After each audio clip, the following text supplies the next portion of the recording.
Entonces, en la noche de hoy es el uso de cerclajes en osteosíntesis. ¿Cómo hacerlo bien?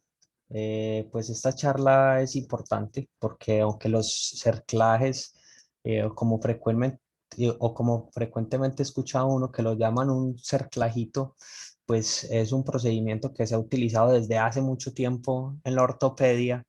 Piensa uno pues que no tiene los pormenores o las particularidades que voy a explicar en esta charla, y hay una gente que se ha dedicado a estudiar cómo hacer que estos cerclajes funcionen biomecánicamente bien y cómo pueden ser de gran ayuda y de uso rutinario, y que todo ortopedista debe tener esta herramienta como parte pues de su arsenal terapéutico para el tratamiento de fracturas.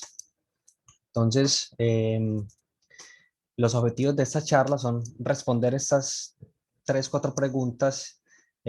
¿Para qué se usan los cerclajes en la cirugía ortopédica? ¿Cómo funciona biomecánicamente un cerclaje? ¿Qué tipos de cerclajes existen? Y durante toda la charla vamos a estar dando unas recomendaciones, unos tips de cómo usarlos, cómo funcionan mejor y cómo usarlos bien. Entonces, primero que todo, hay que definir qué es un cerclaje. El doctor Perrens, que es, digamos, una autoridad en el tema, porque es una de las personas que más ha estudiado sobre la biomecánica de los cerclajes en la AO, define el cerclaje como una lazada de un material que rodea circunferencialmente fragmentos de hueso y que pueden estar o no acompañados de otro material. Aquí entonces también tenemos que hablar del concepto de aumentación. Recordemos que la aumentación pues es un concepto que se refiere a utilizar algún tipo de material o injerto, algo pues ajeno al hueso, que va a ayudar a una osteosíntesis a ser más estable. Entonces, cabe también el concepto en esto de los cerclajes.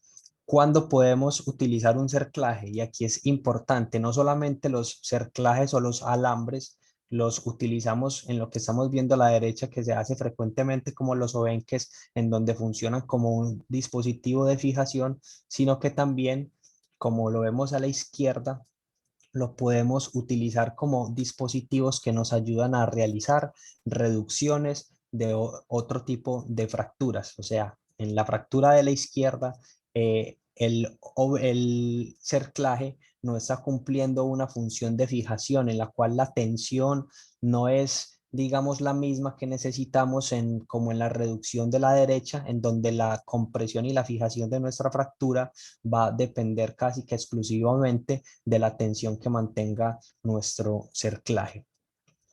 Por ejemplo, en esta fractura en la que podemos ver uno de los usos de los cerclajes, estamos viendo un enclavijamiento endomedular del húmero que, digamos, en condiciones normales uno diría que no necesita un cerclaje para hacer una estabilidad relativa, que es lo que necesita uno para una consolidación de estas fracturas. Pues aquí utilizaron el cerclaje como un método de reducción provisional para ayudar a pasar este enclavijamiento, y pues lo dejaron también como aumentación para aumentar pues las chances de consolidación en esta fractura. Esta diapositiva me parece muy importante porque vamos a hablar ahora ya de los tipos de trazos de los cuales se benefician de la aplicación de los cerclajes. Entonces, como vemos en estas dos imágenes, los cerclajes funcionan muy bien cuando se usan en trazos transversos, en trazos que no tengan conminuciones. No hablo del trazo transverso en el hueso, sino que hablo de la disposición del trazo con respecto a nuestro cerclaje. ¿Ya? Si tenemos conminución en los trazos, los cuales vamos a comprimir con nuestros cerclajes, entonces lo que va a hacer es que va a haber un colapso de la fractura y el cerclaje no va a poder hacer su objetivo.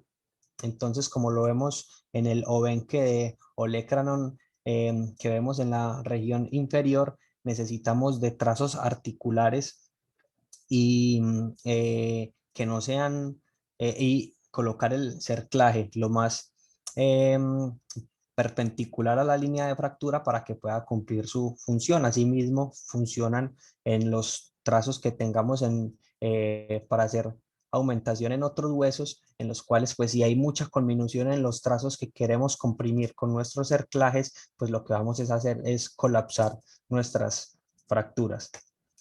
Este es un gráfico importante y también refuerza un poquitico esa idea que les estaba comentando, y es que, por ejemplo, en el trazo de la derecha, en donde si pusiéramos un cerclaje, iría prácticamente paralelo al foco de fractura, entonces no estaría ejerciendo su función, mientras que cuando los trazos son más oblicuos o oblicuo corto, como el que vemos en las imágenes del medio, o ya oblicuos más largos, como el de la imagen de la izquierda, es que los cerclajes tienen una mayor utilidad, que están un poco más perpendiculares a los trazos de fractura y nos van a permitir entonces ejercer las funciones que nosotros queremos de los cerclajes.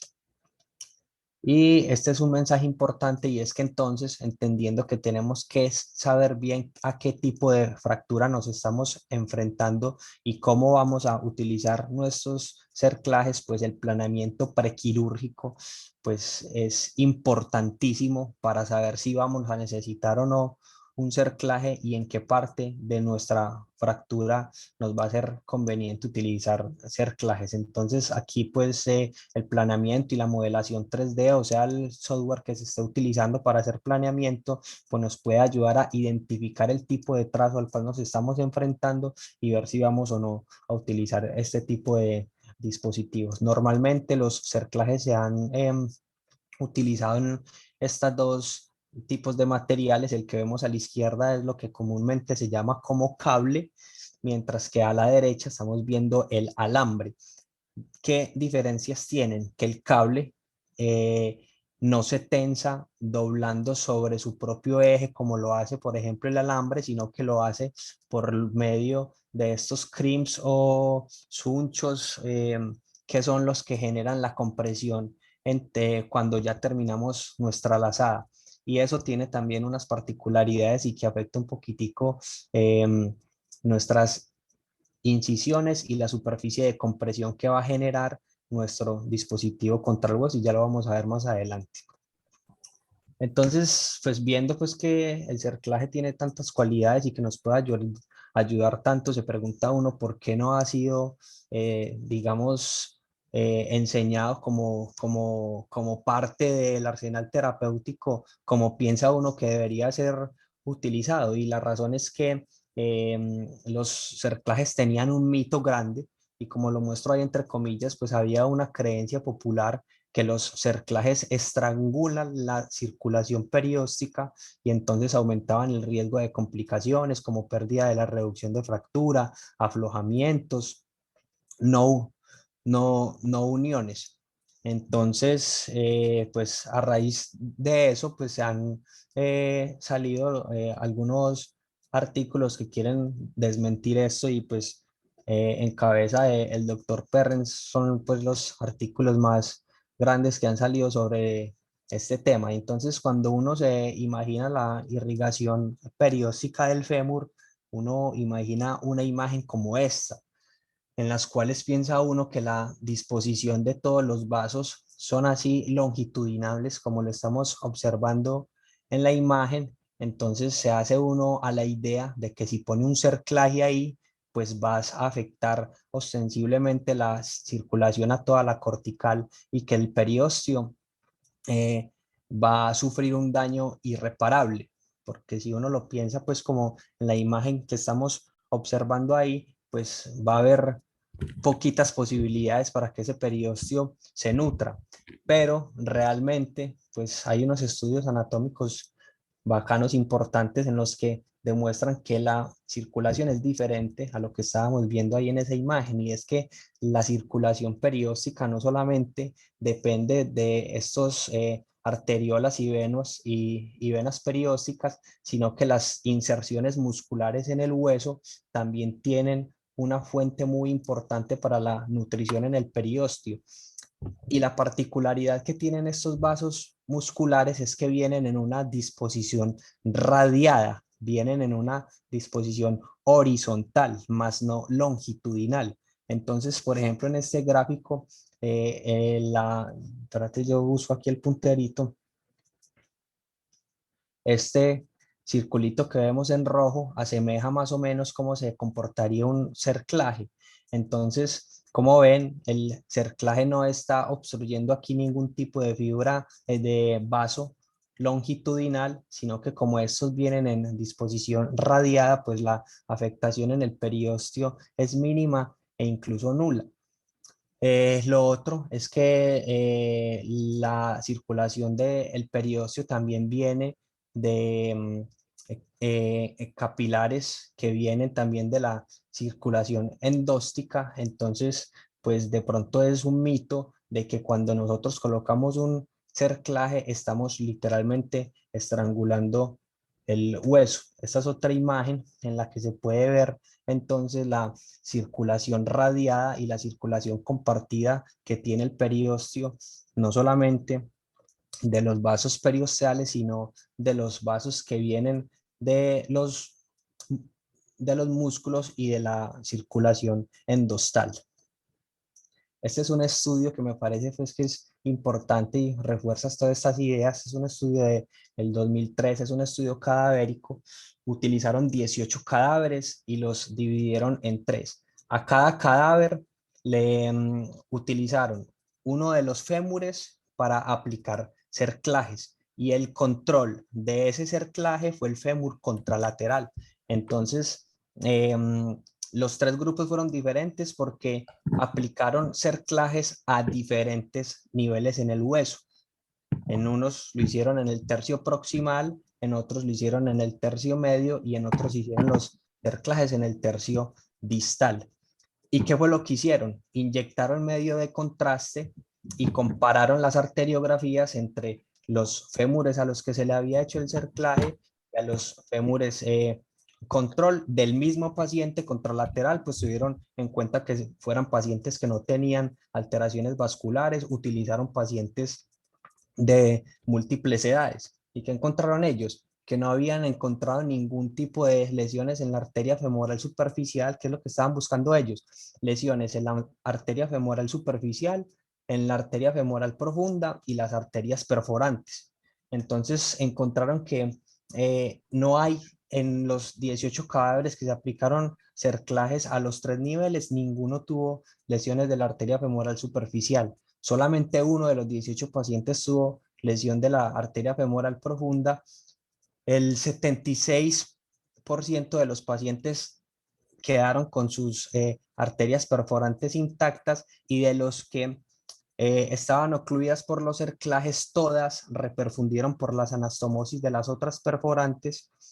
Y aquí estamos hablando de circulación grande, ¿ya? Aquí no estamos teniendo en cuenta la circulación que les mencioné de los microcapilares que pasan también por las inserciones musculares y la circulación endóstica. Entonces, digamos que con este estudio podemos concluir que los grandes vasos que perfunden especialmente pues al fémur no van a estar afectados por el cerclaje. Y otra cosa importante que se cayó pues con ese mito de que el cable o los cerclajes ocluían el periósteo y es la superficie de contacto, el área de contacto. Esta es una imagen histológica del área de contacto que tiene el cable con respecto al periósteo. Y miren cómo lo ven en la imagen de la izquierda y en esta imagen esquematizada, solamente hay 0.2 milímetros de área de contacto del cable con respecto al periósteo. Entonces no es todo el cable el que está pegado al periósteo, sino que es solamente una parte la que está haciendo el área de contacto, lo que limita el daño también a la circulación perióstica.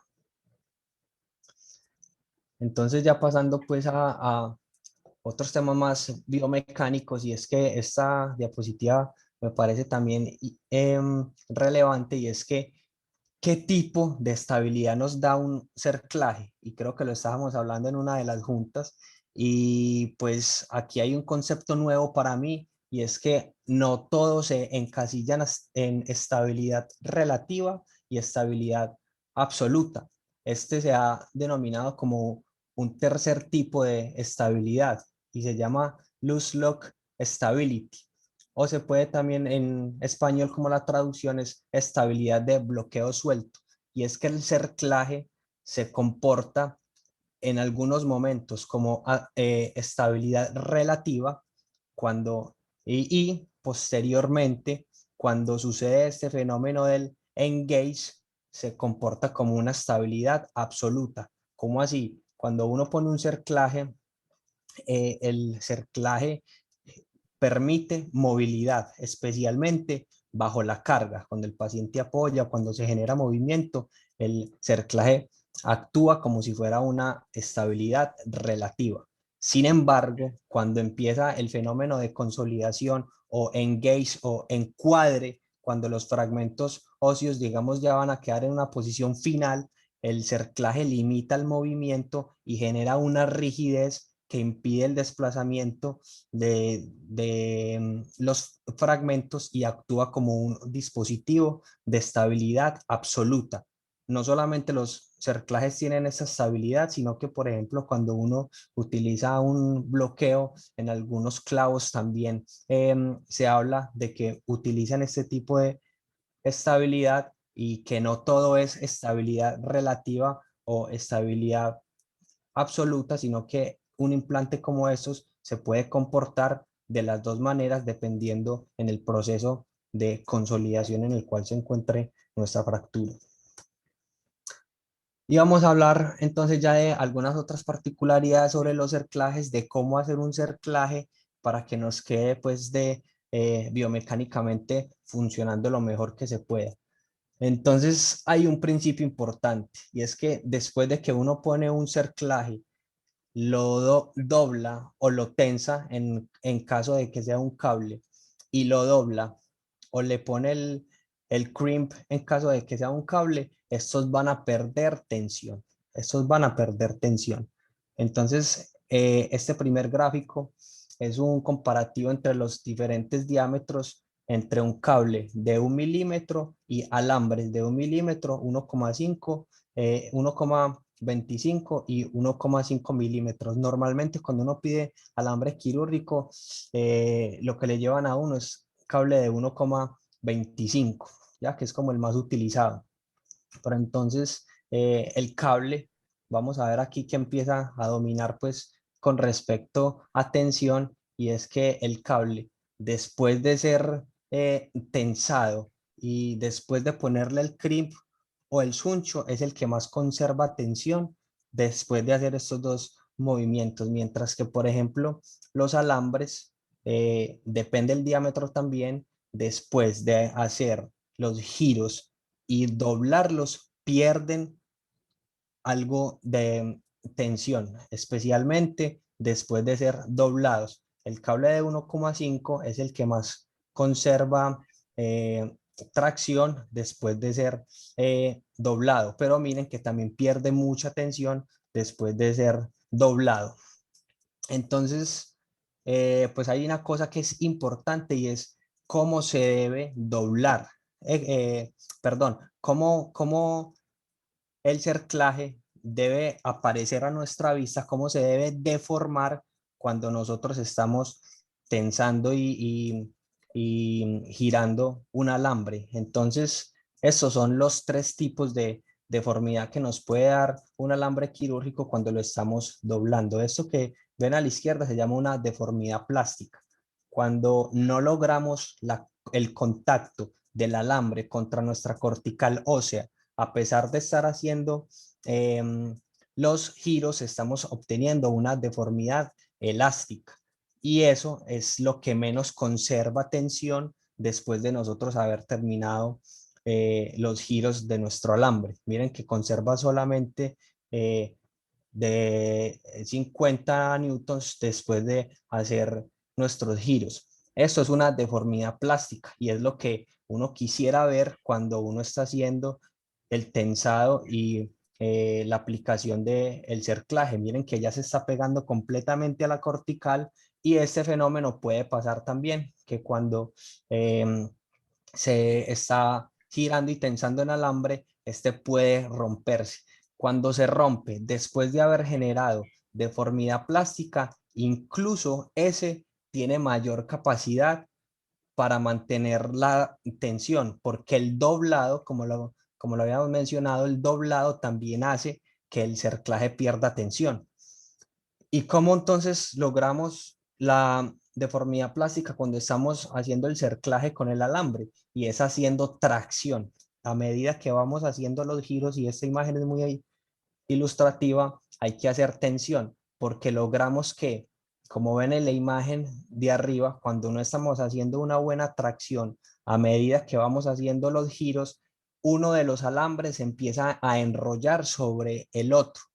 Y eso nos hace, primero, que no tenga buena tensión, que nos haga una deformidad elástica y que se afloje fácilmente. Mientras que cuando estamos haciendo tracción, a medida que vamos haciendo los giros del cerclaje, ven como las dos lazadas están enrollando entre sí, y esto es lo que más nos va a permitir que persista la tracción en el tiempo y que nos va a hacer perder menos tracción cuando doblemos. Y estos son los dos ejemplos. Esto fue un doblado con una tracción, mientras que esto es un doblado cuando no se estuvo haciendo tracción durante los giros.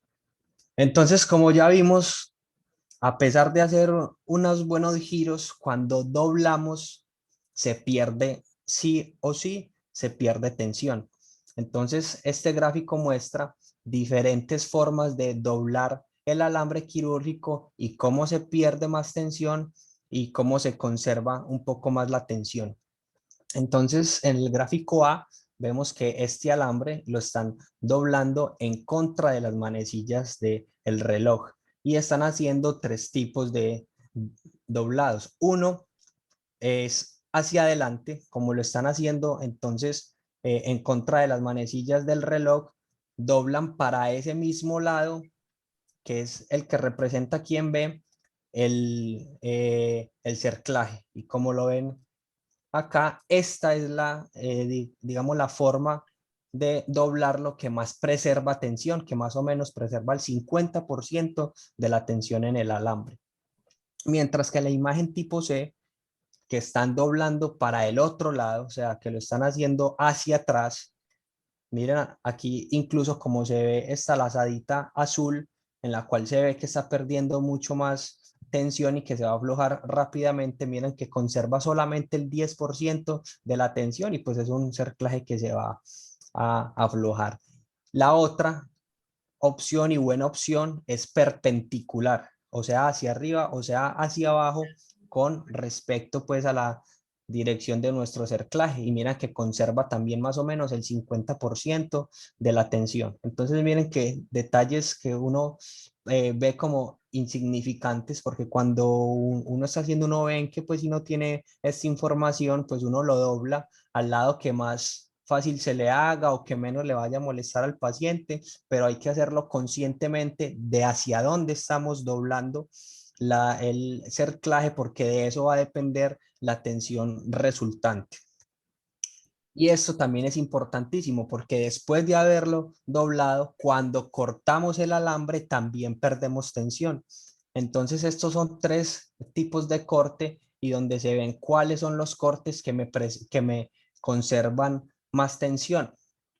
Y el que más conserva tensión es cuando no se cortan los alambres, este que está completamente a la derecha, que es el no cut. Pero uno no le puede dejar unos alambres al paciente pues tan largos porque las estructuras nobles van a molestar. Entonces aquí hay estas otras dos representaciones. Normalmente, sin saber esta información, yo siempre que hacía cortes en los cerclajes, lo hacía de esta manera, o sea, le daba muchas vueltecitas, y cuando ya pues veía que tenía buena tensión, cortaba en la mitad de las vueltas. Y como ven aquí, esa es la que menos conserva tensión, mientras que la segunda, que es cortando en la pequeña protrusión de los de el alambre, por ejemplo, haciendo el ejemplo, si tuviéramos esto, hiciéramos cortes aquí bien corticos y nos daría esto, cortando en la protrusión de los alambres, pues conservamos un poquitico más de tensión, porque pues el ideal sería no cortarlos, pero ya sabemos pues que va a ser muy complicado, pero hasta estos detalles de en dónde cortar pues van a determinar cómo va a resultar nuestra tensión. Y estudiaron también cuáles son, digamos, las configuraciones de alambre o cable que mejor estabilidad y tensión generan. Entonces, esto es una escala comparándolo en newtons y compararon cable doble lazada, dos cables, alambre doble lazada, dos alambres, un cable, un alambre y un alambre como pretensado, como haciéndole unas vueltas también sobre él, y lo que encontraron es que si uno quiere generar tensión, lo mejor que puede hacer es colocar dos cables seguido, no, un cable con doble lazada, seguido por los dos cables, y tercero, el cable. O sea, el cable tiene superioridad con respecto a los alambres cuando vamos a hablar de tensión. Y eso también es importantísimo porque biomecánicamente tenemos que saber dónde vamos a aplicar nuestros alambres. Bueno, en el artículo que les mostré sobre irrigación que habían ellos hecho con arteriografías, ellos separaron los cerclajes 5 centímetros entre ellos y, como vimos, pues generaron resultados muy satisfactorios con respecto a la irrigación, pero biomecánicamente también tenemos que saber más o menos a cuánta distancia podemos colocar un cerclaje de otro para que funcione bien. Entonces, la distancia entre los cerclajes, pues lo que entendí, la idea que me llevo, no es lo más importante. Lo más importante es la distancia de la punta del trazo que estamos cerrando con respecto al cerclaje. Y esa distancia debe ser 1 centímetro, lo que está señaladito aquí con con los círculos azules, es que debe haber 1 centímetro entre la punta del trazo que queremos cerrar con el cerclaje y el cerclaje, que esto va a hacer que biomecánicamente funcione bien y pues que nos cumpla la función que queremos. Y por ejemplo, en este trazo en cuña, que les tocó poner unos cerclajes un poquito más frecuentes, pero que cumplían el principio de estar cerrando el trazo, colocándole a 1 centímetro de los trazos de fractura, como lo ven aquí y como lo ven aquí, a 1 centímetro. Pues la recomendación es que no se hagan cerclajes a menos de 3 centímetros entre ellos. Eh, y lo que les comentaba, de más o menos a 1 centímetro del trazo de fractura. Entonces aquí viene el otro detalle importante, y es que digamos que cuando uno está haciendo una cirugía abierta en un fémur, pues colocar un cerclaje, digamos que es más fácil, y, y biológicamente pues va a tener un impacto diferente a el que, por ejemplo, nosotros generamos cuando colocamos un cerclaje de tipo percutáneo.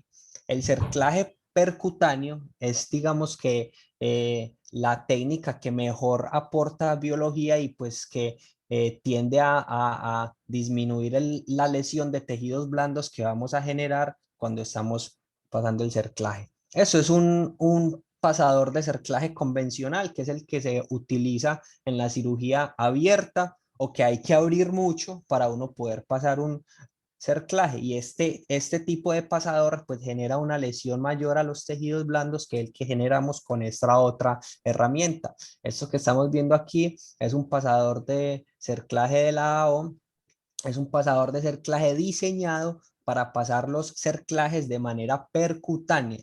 Entonces estos cerclajes pues van a mantener mucho más la biología de nuestra fractura y pues van a tener mucho menos complicaciones que pasando un cerclaje abierto con el pasador de cerclaje convencional.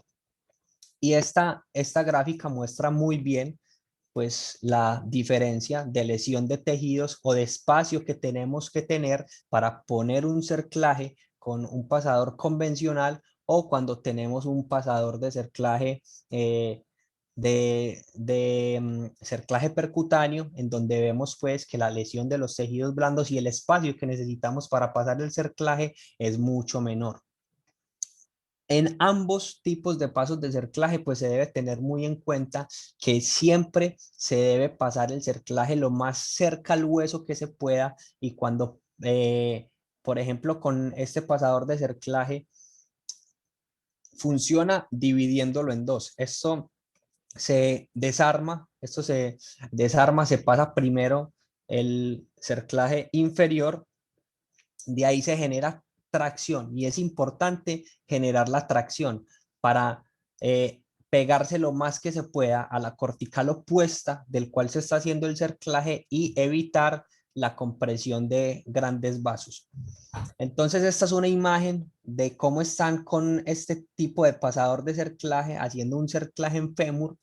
Entonces, vemos entonces cómo están aplicando aquí el cerclaje.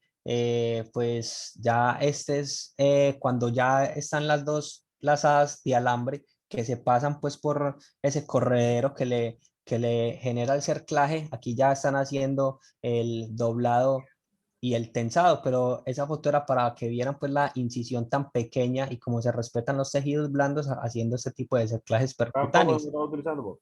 Entonces, en esa imagen de la derecha más o menos vemos cómo se ve en el intensificador de imágenes la aplicación de este cerclaje en una fractura periprotésica, en donde vemos pues que también lo hicieron de manera percutánea, una incisión pequeña utilizando el pasador de cerclaje percutáneo, en donde lo están poniendo aquí, respetando pues como toda la biomecánica de la fractura, y donde esta ayudó a hacer la reducción para hacer una fijación posterior con una placa. Pues en este caso sí me parece a mí que es relevante haber dejado los cerclajes porque está ayudando con la reducción. Sin embargo, usted puede pasar un cerclaje solamente para ayudarse a hacer la reducción y posteriormente quitarlo, ¿ya? Porque si usted con la fijación que tiene, pues no necesita aumentación con el cerclaje, pues puede retirarlo posteriormente.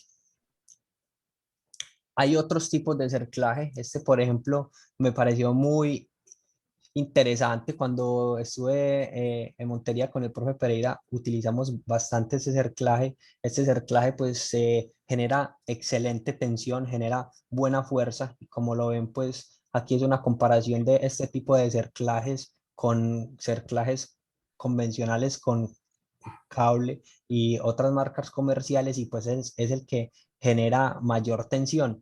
Sin embargo, pues este tiene la desventaja de que es un cerclaje que no tiene un sistema de aplicación percutánea. Entonces, digamos que si uno quisiera utilizar este tipo de cerclaje para hacer solamente una reducción, pues es mejor utilizar un cerclaje de alambre. Si uno ya está utilizando este cerclaje ya para otro tipo de fijaciones o para mantener eh, la unión entre dos fragmentos, es una buena posibilidad, pero como les comento, debe hacerse abierto. Este también es un cerclaje conocido, que es el fiber tape. Es un cerclaje de cable que se maneja con doble lazada en el cable, que como lo vimos, pues es el cerclaje que mayor rigidez genera. Sin embargo, también tiene el inconveniente que es un cerclaje que se hace de manera abierta y no percutánea. Entonces, pues se pierde el beneficio que habíamos comentado de hacerlo con la pinza de cerclajes. Pues es bacano ver que los cerclajes diferentes a los alambres se han estado utilizando ya en osteosíntesis que se habían hecho pues clásicamente solamente con alambre, y como lo vimos, el cable tiene unas capacidades mayores que el alambre convencional, y este por ejemplo es un estudio en donde hicieron varias fracturas de olecranon con cerclaje con cable, con desenlaces funcionales excelentes y pues unas menores tasas de aflojamiento con respecto al alambre convencional. Incluso hay un artículo de la AO, no, de la Sociedad Americana de Ortopedia, en donde hablan de cuáles son las configuraciones de mejor rendimiento para la fijación de las fracturas de patela, y los tornillos canulados con cable ha sido pues mejor que fijarnos con alambre. Estos son casos, estos son unos casos del 2017 en donde ellos querían ver si los cables afectaban o no la consolidación en fracturas de húmero diaficiario que eran manejados pues con clavos endomedulares y si la utilización o no de cerclajes tenía efectos en los desenlaces. Esos se tuvieron 96 pacientes con 32 meses de seguimiento, encontrando que definitivamente pues no había ningún tipo de diferencias en los desenlaces de unión, o sea que los pacientes que hicieron con cerclajes no pegaron menos, incluso el que se hizo con cerclaje pegó un poquito más rápido, sino otras diferencias importantes en otros apartados. Entonces, pues esto también nos desmitifica un poquito de que los cerclajes estrangulan eh, el hueso.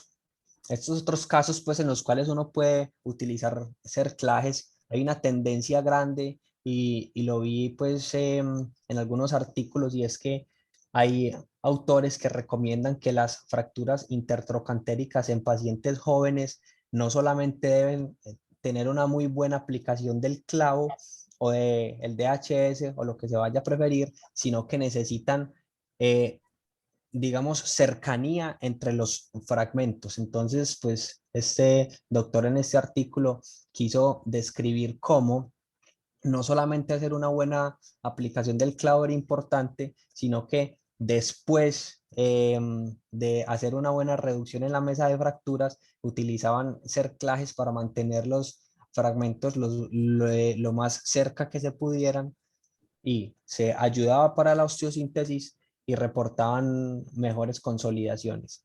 ¿Qué complicaciones tienen los cerclajes? Pues como les comenté, lo ideal es utilizar cerclajes siempre acompañado de otro material de osteosíntesis, no poner el cerclaje solo, porque así es que se presentan complicaciones, porque como lo vimos, el cerclaje tiene muchas deficiencias con respecto a mantener la eh, tensión inicial. Entonces, si utilizamos un cerclaje como dispositivo de fijación única, es una fijación que está condenada a fallar. Y lo otro, este es un caso pues en el que resolvieron una fractura periprotésica con una placa y aumentación con cerclajes que los ayudaron también para hacerse la reducción de la fractura. Y esta es una tomografía en la cual muestra pues que el paciente tiene una arteria femoral muy calcificada y ven cómo esa arteria femoral quedó atrapada en el cerclaje. O sea, como les dije, pues depende también de la técnica quirúrgica, hay que estar traccionando constantemente cuando pasamos esta pinza percutánea para hacer el cerclaje, hay que estar traccionando porque si no, se corren estos riesgos que cuando pasamos nuestro cerclaje se vaya a agarrar a uno de los grandes vasos y esta sí sería una complicación temible y grave como pasó en este caso. Entonces, como conclusiones, los cerclajes tienen un efecto sobre la circulación del hueso, pero no es tan lesivo como se piensa, especialmente entonces en las técnicas percutáneas de aplicación y se ha demostrado que hay muchas estrategias que el hueso utiliza para suplir, digamos, la microcirculación que es comprometida cuando se aplica un cerclaje.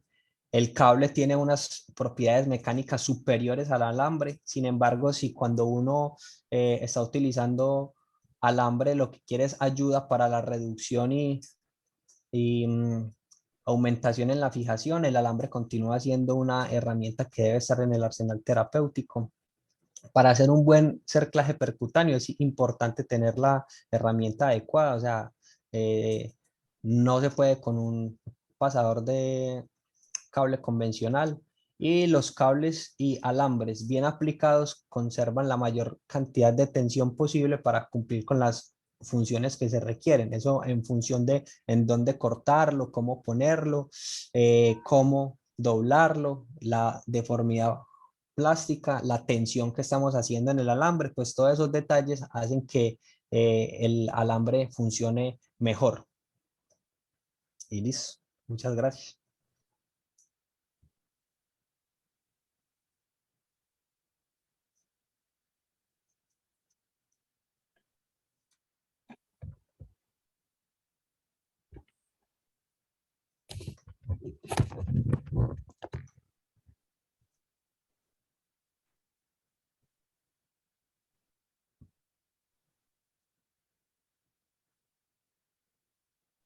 Daniel. Aló, Gilles. Sí, Hola, Daniel. Buenas noches. Primero que todo, pues felicitarte. Una excelente charla y el doctor Bermúdez tiene una pregunta. sí. Hola Daniel, ¿cómo estás? ¿Cómo estás, profe? Bien, Daniel. Oye, muy interesante tu charla, muy puntual, muy nutrida. La verdad es que aprendimos mucho con ella. Pero quería hacerte una preguntita, ¿no? Por Sí, señor. dudas. Claro, sí. Me pareció muy interesante el concepto de hacer fijaciones, hacer osteosíntesis de rótula, utilizando los tornillos canulados y utilizando el cable.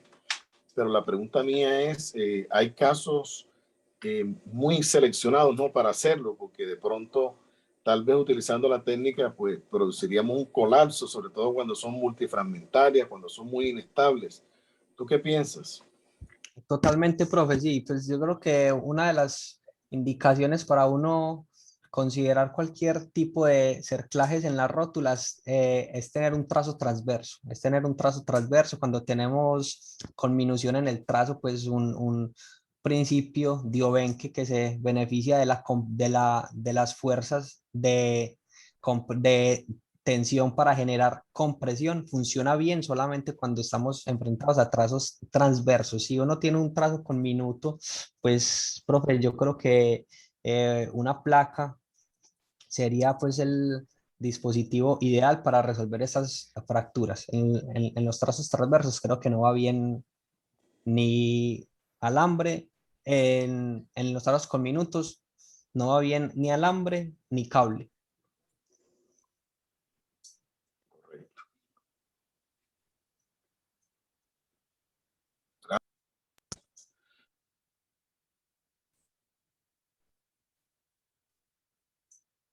Yo tengo una inquietud, Daniel. Sí, señor. En el caso del cerclaje en los niños y adolescentes, en donde muchas veces se utiliza para ayudar a la placa por estas fracturas bastante oblicuas, longitudinal. Este cable tiene un tiempo prudente en el cual hay que retirarlo, así como la placa, porque a medida que va creciendo el niño se comporta como la corteza de un árbol. Se va perdiendo dentro del hueso ese cable y se hace muy difícil su extracción posteriormente. Profe, pues sobre eso, la verdad le confieso que no leí absolutamente nada. O sea, yo no conozco ningún trabajo pues que hable del retiro de los cables en pediatría. Pues, ¿qué pienso yo? Que usted tiene toda la razón, que yo creo que en los niños funciona de manera diferente con respecto al tiempo y que se corre un muy alto riesgo de no poderlo retirar después de que o la fractura haya consolidado, porque estos niños también tienen unas capas periósticas pues mucho más grandes y metabólicamente más activas, entonces pienso que se corre el riesgo de que se sepulte fácilmente el alambre y ya después no se pueda extraer si se necesita. Yo no sé si algún profe tiene alguna experiencia con eso en el paciente pediátrico que me parece Doctor muy Villanueva no interesante. está por ahí. No, el doctor Villanueva no está, pero igual, por ejemplo, cuando recuerdo yo desde cuando estábamos en el Roosevelt, todos los pacienticos pediátricos que se le coloca material de osteosíntesis los programan a su debido momento para retirarle los materiales por todo lo que se expuso aquí el doctor Simanca y complementó también Daniel. O sea, son materiales, después se van a sepultar y va a ser muy difícil y pueden generarle complicaciones en la medida en que ellos van creciendo. Entonces, lo ideal es que cuando el material, sobre todo en niños, porque ellos son los que se van a modificar, cuando ya cumplió su función y se logró el propósito que se quería, hay que programarlo para retirarlo. Y otro complementico más, por ejemplo, a la pregunta que hacía el doctor Bermúdez, de hecho hay trabajos ya en esas fracturas multifragmentarias y cada vez más vemos diseños de placas para rótulas que generalmente le hacen la osteosíntesis y las complementan con un cerclaje de protección. Entonces se pueden hacer las dos, pero la idea no es dejarle solamente el trabajo, como decía Daniel, al alambre. O sea, el alambre definitivamente no puede hacer, digamos, todo el trabajo. Gustavo, aprovechando que estás ahí, yo tengo una inquietud. La inquietud es la siguiente.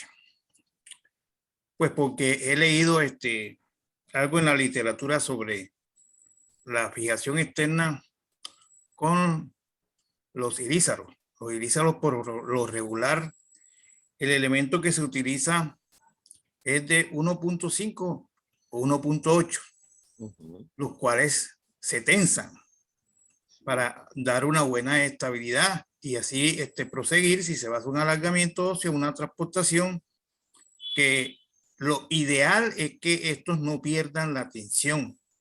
Entonces, leyendo artículos, encuentra uno que precisamente todo elemento que está tensado, así como el cerclaje, va perdiendo la tensión. Y en el caso de los fijadores extensos, se hace la retención, se hace el nuevo templamiento de los alambres porque va perdiendo estabilidad el elemento que tenemos fijado, llámese fémur o tibia.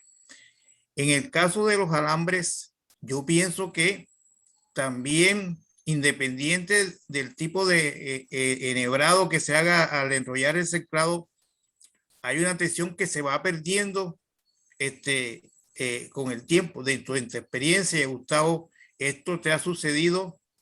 Sí, claro, profe, Ajá. es que eso es lo que digamos, vivimos todos y que está estudiado. Entonces, esos estudios biomecánicos que mostraba Daniel, lo que nos corroboran es la realidad ya hecha con estudios, digamos, de medidas, ¿ya? Entonces, es lo que vemos. O sea, en el caso del ilízaro, usted cuando usted tensiona, usted mantiene la tensión siempre en el aro y usted no la suelta. Y por eso es muy menos probable, por ejemplo, que se pierda la tensión, porque usted siempre la va a mantener segura con las tuercas y el tornillo contra el aro.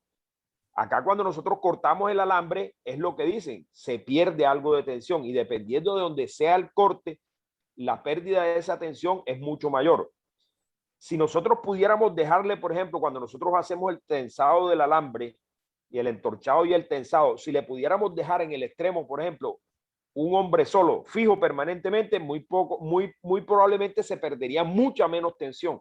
Pero como nosotros lo liberamos, se pierde esa tensión. Entonces sí, es correcto. Y eso es lo interesante, por ejemplo, de estos trabajos, porque y del hecho de traer, por ejemplo, el cerclaje, definitivamente yo creo que es una de las herramientas que más comúnmente utilizamos nosotros en la ortopedia. Y de pronto la venimos manejando muy alegremente de cualquier forma. Y entonces a veces nosotros vemos que se nos rompió el alambre, que se nos soltó, que se nos aflojó, que se nos desplazó la fractura, pero de pronto son cuestiones pequeñitas en donde de pronto no estamos haciendo bien las cosas. Entonces la idea es que lo hagamos bien y le perdamos el miedo también, porque a veces lo que decía también Daniel, que venimos pensando en que no, que nos va a alterar mucho la circulación. No, si yo no hago esos abordajes tan grandotes y yo lo que voy a hacer es incisiones puntuales en donde voy a pasar un alambre en forma perpendicular al eje del hueso, la probabilidad de que se altere la circulación y se nos altere el proceso de consolidación ahí es poco probable. Entonces, eso es lo que nosotros tenemos que estar siempre pendientes. Y fíjense cómo viene uno y analizan también, por ejemplo, entre los cables y los alambres. Y vemos cómo los cables en realidad, por ejemplo, tienen mucho más beneficio. Pero tienen más beneficio para unas cosas, pero de pronto, por ejemplo, como mencionaba Daniel, en el caso de manejo y de reducción, es más práctico hacerlo con el alambre. También con el advenimiento de los nuevos cables, porque cuando los primeros cables que salieron fueron los cables de acero. Y cuando uno hace la tensión con los cables, hay un clip que sostiene la tensión y por eso también entonces los cables tienden a perder menos tensión, porque siempre va a estar el clip ahí. Sí pierden porque no son infinitos, pero pierden menos porque hay un punto que ayuda a sostener esa última tensión que dimos. Y fíjense que cuando los cables los ponemos, generalmente hay un tensor dinamométrico, que esa es otra ventaja que tienen los cables. Casi todos los sistemas de cables Los cables de alambre o de titanio, por ejemplo, tienen un tensor que uno le puede establecer los newtons de presión que le está poniendo. E igual sucede con el sistema de supercable, que son cables tensoelásticos. ¿Qué ventaja tienen a veces estos sistemas de cable? Que si uno requiere retensar, uno puede simplemente soltar un poquito la tensión, aumentar la tensión y volver a asegurar. Cosa que no podríamos hacer nosotros con el alambre, porque si nosotros ya entorchamos el alambre, no lo podemos regresar, ni lo podemos aumentar porque se nos va a sobrepasar de pronto y se nos va a fracturar. Entonces, es interesante, y es interesante también, digamos, el advenimiento de los nuevos elementos, como por ejemplo el del sistema supercable, que es uno de los que utilizan para hacer los jovenques con los tornillos canulados, porque se puede pasar ahí. Lo puede utilizar uno, por ejemplo, en las osteotomías, cuando uno hace las revisiones de cadera, cuando hace uno las osteotomías de la tuberosidad tibial, también puede utilizar uno los sistemas de cables, y la verdad es que le dan a uno una muy buena fijación. Gustavo, Sí. cuando empezaron las primeras placas cable, así se les llamaba las placas cable, yo tuve la oportunidad de tener en mis manos este cable de las placas cable y eran al estilo de una guaya. Sí, correcto. ¿Por qué desapareció este sistema? ¿O No existe? han desaparecido, profe, siguen estando. Ellos no siguen, exacto. Usted pide, por ejemplo, Sintes lo tiene, y ellos tienen un sistema de cable que es una guaya con un prisionero, que pero tienen el dispositivo que le da los newtons de compresión, y que usted lo sostiene con un segurito hasta que usted ya está completamente seguro. Cuando ya está seguro de que no le va a dar más tensión, entonces cierra el clip, y eso lo aplasta sobre los dos extremos de los cables. Y San Pedro también tiene uno así, que el de San Pedro, por ejemplo, no tiene un clip, sino que tiene un sistema como de una mini placa que comprime las dos guayas. Pero ya después salió el sistema, por ejemplo, de los cables tensoelásticos, y ahora están utilizándose mucho el último que presentó Daniel, que es el que tiene, que es como si fueran unos sunchos, ¿ya? Y los hay tensoelásticos, y también lo hay de titanio.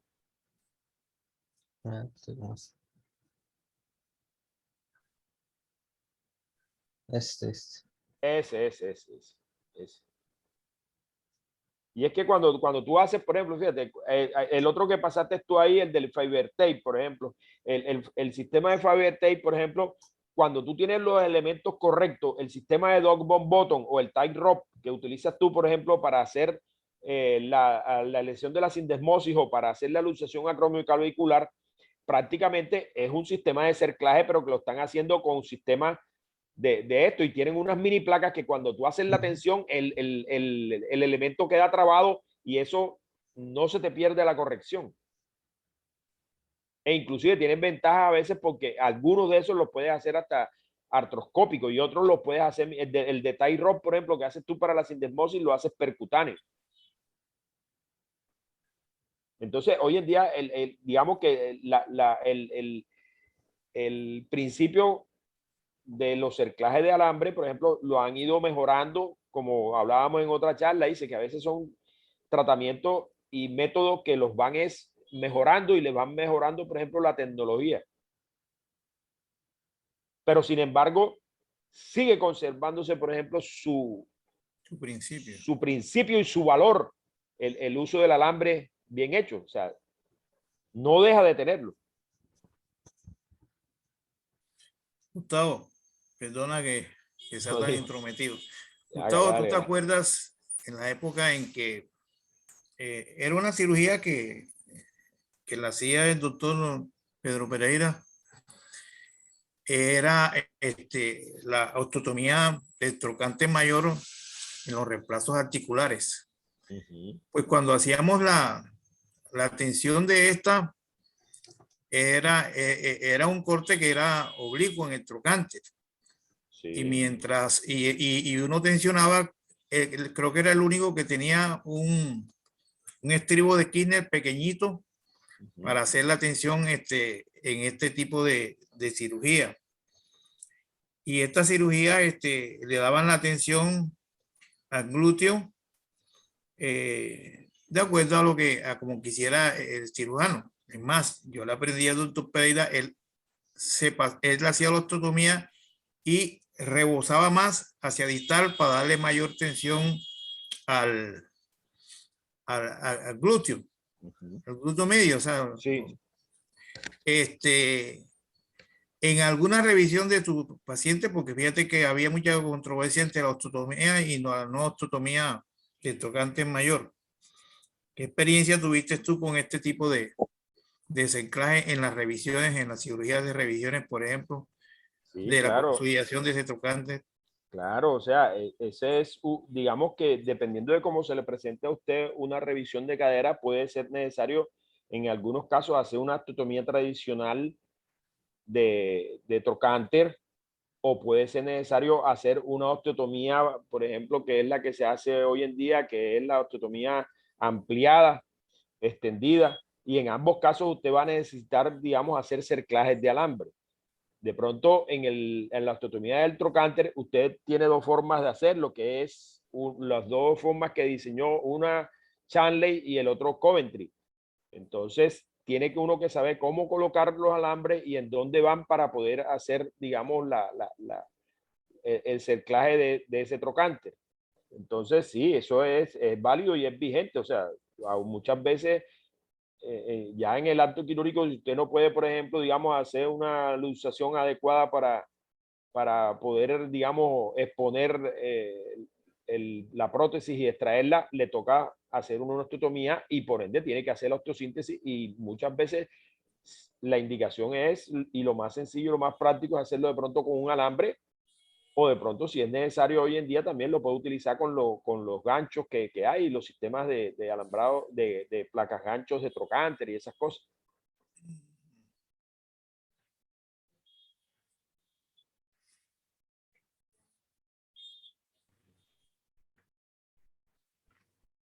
Buenas noches. Buenas. Hola, Miguel. Buenas noches, profe. Muy buena charla, te felicito. Hay una circunstancia que me llamó la atención y de pronto sí quisiera que de pronto se hiciera claridad sobre algo, y es sobre el uso de ¿cómo se llama? La pinza para pasar los alambres. Uno excepcionalmente va a tener ese recurso en cualquier otra institución. Generalmente las casas comerciales no lo tienen, y a menos que uno lo consiga, que pues se puede conseguir, porque lógicamente tiene unos costos porque son accesibles, no son tan costosos, pero el no tenerlo, que es lo que ustedes se van a encontrar día a día, porque ustedes van a llegar a una institución y créanme que no lo van a tener, y eso lo vemos cotidianamente. ¿Y qué le van a pasar? Le van a pasar el pasalambre. Entonces, con base a eso, pues, ustedes tienen que aprender a manejar el pasalambre, porque es lo que más fácil y lo que más frecuentemente van a encontrar.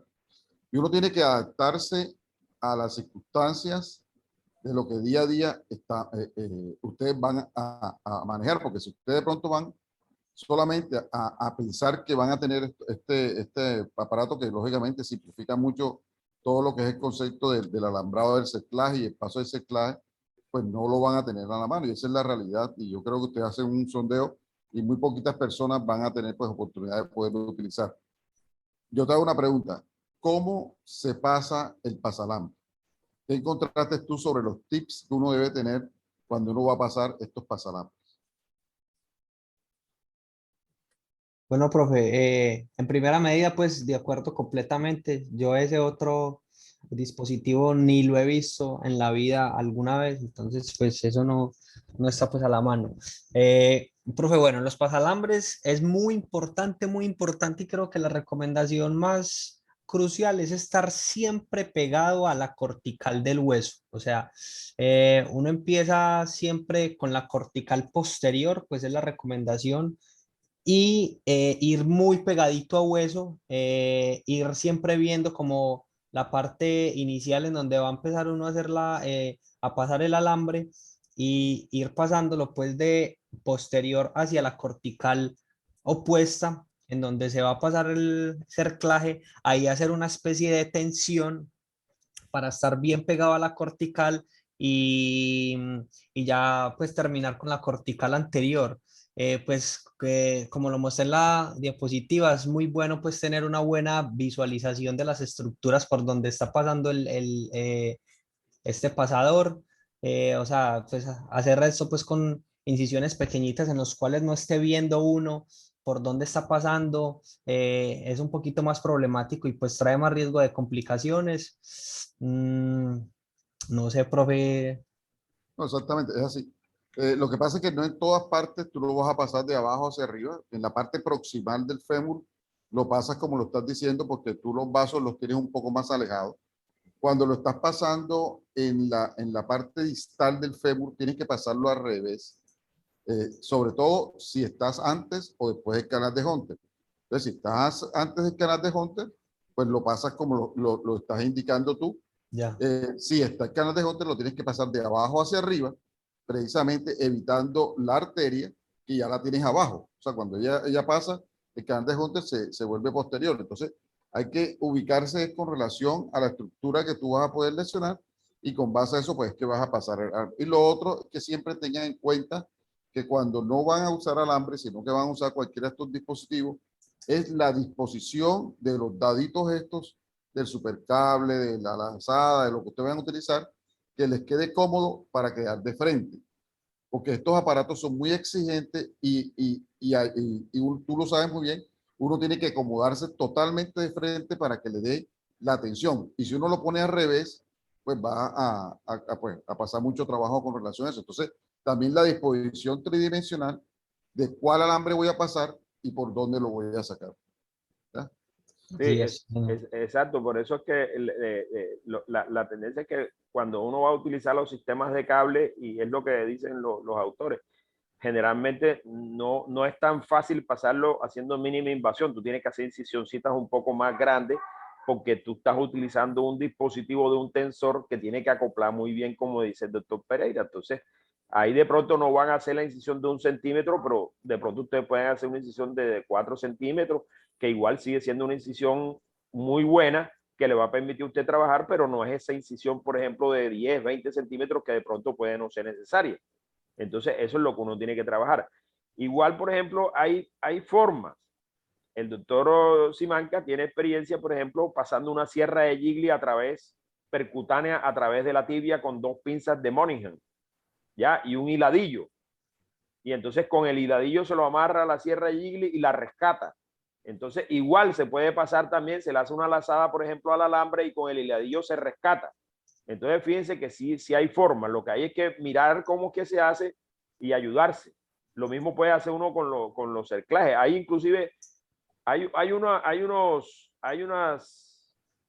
ganchos que a veces yo utilizo, por ejemplo, que son los ganchos que utilizan para hacer las tenosuspensiones que hacen los urólogos de las vejigas. Esos ganchitos los utilizan ellos para pasar eso, por ejemplo, y hacer la tenosuspensión percutánea. Y ellos tienen la curvatura y vienen de diferentes grados. Entonces, por ahí me regalaron uno y yo los tengo. Y entonces uno lo pasa y en la punta engancha un hiladillo y con eso te puedes hacer y rescatar, por ejemplo, el alambre. Entonces, si hay forma, lo que hay es que buscar las herramientas porque lo que dice el doctor Pereira es cierto. O sea, no en todas partes lo vamos a tener, pero también es una realidad que yo creo que con el transcurrir del tiempo, todas esas cosas las vamos a tener que tener disponibles, porque digamos la fuerza de la necesidad va obligando a que las mismas casas vayan trayendo esas cosas. Y eso es lo que nosotros vemos cada vez más, que ahí, fíjate, ya antes era difícil encontrar las pinzas de puntas, por ejemplo, y casi todas las casas hoy en día tienen pinzas de punta, tienen las pinzas, por ejemplo, para las mesetas tibiales y todas esas cosas, porque cuando comienza uno a rechazárselas, entonces yo digo, me están rechazando, entonces voy a buscarlo. Entonces eso es algo que hay que irlo conociendo. Bueno, otra cosita, de pronto con relación a los tornillos. Hay un artículo interesante que yo se lo regalé en físico al doctor Daniel de Yaos sobre la patela y la fractura de patela. Y es la utilidad de los tornillos. Yo creo que los tornillos, Daniel, están más enfocados como para uno evitar el daño que produce el hecho de tener uno de los bastones estos de alambre, ¿cómo se llama? De los Steinman o sí, los Steinman, porque se usan, son Steinman, Daniel. El tornillo te produce, pues, lógicamente, menos daño en ambas puntas, porque ellos van a hacer el mismo beneficio cuando uno lo hace con cerclaje, porque uno lo puede uno atravesar por dentro si son canulados, y hay una cantidad de formas de uno poderlo hacer, cogiendo la cabeza, cogiendo la rosca. Entonces son muchas utilidades que uno va cogiendo en estos tornillos, porque no tienen que ser tornillos gruesos, tienen que ser tornillos relativamente pequeños, de grosor pequeño, y eso también ayuda mucho en ese proceso, Daniel. Sí, señor, claro, es no solamente pues quedarse en el obenque convencional que se hacía con los pines y el alambre, sino el advenimiento pues de otros sistemas y esa revisión pues que es de autores importantes definiendo pues que era incluso mejor opción esos tornillos canulados con cerclajes pues como quisieran utilizarse o a través de los tornillos o por fuera también en 8 con el diseño convencional que dan excelente estabilidad. Y ya para último, un comentario sobre los cerclajes en las caderas. Cuando el doctor Charlie murió en el año 82, comenzaron a revisar todas las osteotomías. El doctor Coventry también murió más o menos para esa época. El doctor Coventry era Mayo Clinic y el doctor Charlie en Inglaterra, en Birmingham. Entonces, ellos se comenzaron a revisar qué pasaba con las osteotomías y los diferentes cerclajes que se habían hecho. Y lo que se encontró es que las tasas de pseudoartrosis llegaban casi a un 70%, a pesar de los cerclajes óptimos que se intentaban hacer. Estos cerclajes, lo que se buscaba era que no existiera el movimiento, ¿no? O sea, tratar de antagonizar las dos fuerzas, las fuerzas rotacionales y las fuerzas de tracción, pero esto se demostró que realmente los cerclajes, este tipo de cerclaje, no le proveía total, digamos, fusión, porque era tejido esponjoso y terminaba aflojándose ese tejido esponjoso y esto aflojaba el sistema. Entonces ¿qué es lo que se encontraba? Yo creo que con Gustavo nos pasó varias veces, que uno entraba y uno encontraba una pseudoartrosis en esos pacientes, a pesar de que el alambre estaba ahí, estaba presente. A raíz de eso, el concepto del uso de los cerclajes pues pasó a un segundo plano y se comenzó entonces a utilizar lo que se llaman los ganchos, pero estos ganchos también producen mucha necrosis a nivel del tendón y producen mucha bursitis. Entonces, en este momento, el cerclaje que utilizamos para la osteotomía, lo que nos interesa es que solamente el brazo de palanca, o sea, que el glúteo medio, quede en tensión, no importando los mecanismos rotacionales que se den en ella, sino solamente buscar la tensión que le pueda uno proveer, porque es finalmente lo que uno busca con esto. Recuerden que ya este concepto de la tensión del trocánter pasó a un segundo plano con el advenimiento de la modularidad de los cuellos femorales. Ya con eso uno puede lograr las tensiones y por eso cuando Wroblewski propuso la no osteotomía, a pesar de que él era del grupo de Charlie, el uso de no osteotomía, pues hasta este momento se viene difundiendo y es lo que más se utiliza. Porque ya muy poquita gente hace osteotomía, yo creo que casi nadie. Pero es válido porque uno en algunas ocasiones le toca, pues a mí me toca hacerlas constantemente, pero sí la literatura ya no respalda el hecho de hacer un cerclaje tan juicioso, tan minucioso como le tocaba hacer a mi papá y a todos los profesores de la época. Eso pues lo cuestionaron por las altas tasas de pseudoartrosis que se encontraron, ¿no?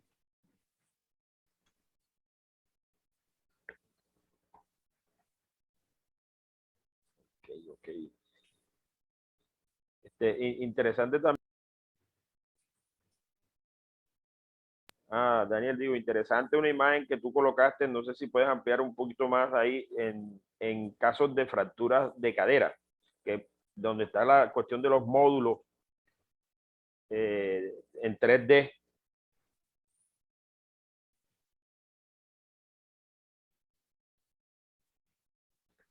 Ahí. ¿Qué nos puedes ampliar de eso? ¿Cuál sería la indicación de cerclaje en fracturas, por ejemplo, intertrocantéricas? Bueno, profe, entonces, como les venía mencionando, primero entonces planear en dónde va a ir nuestro cerclaje para que nos ayude a hacer inicialmente pues nuestra reducción. Hay que estar pendiente del el trazo que tiene la fractura y con respecto al trazo, pues calcular más o menos la ubicación de nuestro cerclaje. Primero que todo, pues lo que les mencioné de la distancia de la punta de la fractura y nuestro cerclaje que debe estar más o menos a 1 centímetro. Y segundo, que esté como completamente o lo más perpendicular que se pueda con respecto al trazo para que nos pueda generar pues el efecto que queremos. En estas fracturas es importante el cerclaje porque nos ayuda mucho con la reducción.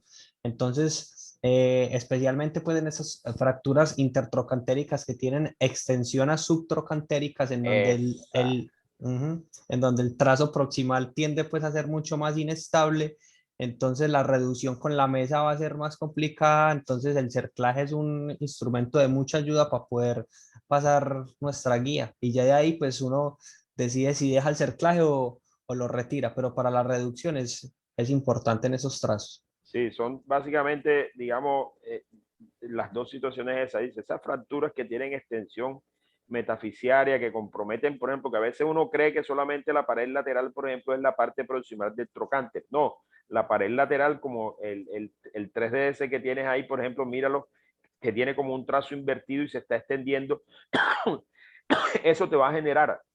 Si tú la puedes lograr reducir y todo, y puedes fijarla con el clavo, pero es preferible, aún a pesar de que tú logres una buena reducción, colocarle un cerclaje que te detenga la posibilidad de migración, porque si no, esa fractura, a pesar de tener el clavo, va a tender a perder corrección y se va a ir en varo generalmente. Entonces, siempre esos pacientes recomiendan acompañarlos de un cerclaje. Ya. Yo quiero también hacer de pronto algo muy parecido, que hay una indicación, ya que estoy viendo aquí que está Reinaldo, que hace cadera y le toca a muchos viejitos, o cuando van a hacer artroplastia y todas estas cosas. El uso, Daniel, de profilaxis de los alambrados en pacientes osteoporóticos. ¿Sí le diste algo o no alcanzaste No, a...? profe, no. Bueno, entonces, Rey, ya que estás ahí, bueno, Gustavo, porque si sabes, no sé si tú estás manejando esto cuando el paciente es muy osteoporótico y uno le va a colocar un implante para evitar que se le vaya a uno a estallar, porque nos ha pasado a todos en pacientes O cuando en uno las está poniendo revisiones en general. cuando uno le está poniendo la raspa y uno puede romper el fémur, no, se puede estallar. Entonces uno profilácticamente le pone una lazada de lo que tenga, de alambre, lo que tenga, y eso le evita a uno más de un dolor de cabeza. Entonces, en pacientes muy osteoporóticos o que tenga uno la sensación de que se va a quebrar en el momento en que uno está haciendo la impactación, lo ideal es hacer los alambrados profilácticos, que se llaman. Así es, así es. Generalmente siempre lo trata uno de hacer máximo unos 2-3 centímetros distales al sitio donde uno está haciendo la impactación del vástago. Y prácticamente es eso, es como prevenir, y en caso de que suceda alguna grieta, de una vez ya está cerclado, y como tiene el vástago colocado, ya queda de una vez solucionado el problema. Yo lo hago casi siempre que voy a hacer las revisiones en ese tipo de pacientes.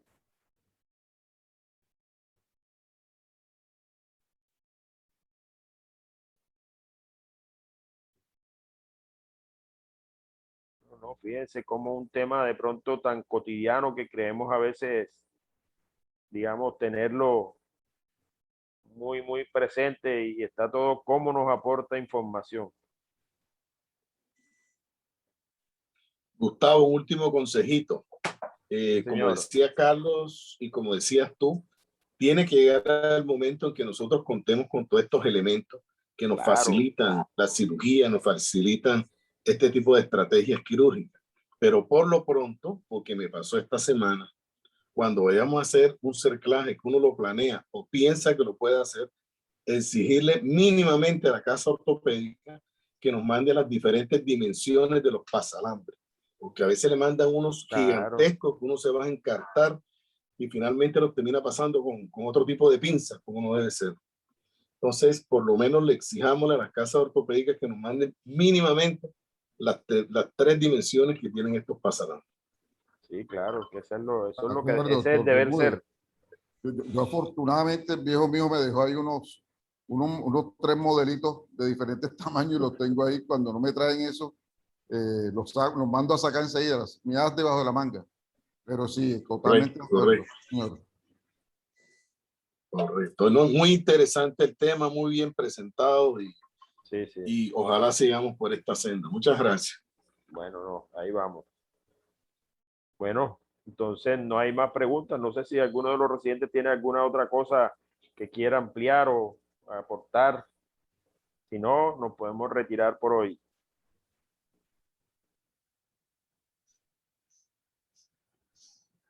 Bueno, pues Daniel, muchas Bueno, profe, gracias. a ustedes. Hasta Gracias mañana. a todos Mañana por hablamos en la acompañarnos. junta. Ok, Hasta mañana. Hasta bueno. mañana.